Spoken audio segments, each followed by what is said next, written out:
মস্তানদের বাবা, আর বাপের সামনে থাকতে হলে ছেলে ছেলের মতো থাকবি, না হলে মস্তানি কাকে বলে সেটা ভালো করে বুঝিয়ে দিব।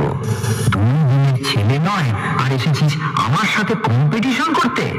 আরে ভাই, তোর গাল দুটো টিপলে এখনো টপ টপ করে দুধের ফোঁটা বেরোবে।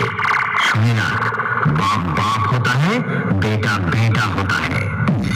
থেকে দিনু ভাই মিউজিক প্রোডাকশন। সামনে আয়, সামনে। দূর থেকে তোর বাবা ওদের এসেছিল, মেরে ধার ছোড়া করে দিয়েছি। আয় আমার সামনে আয়।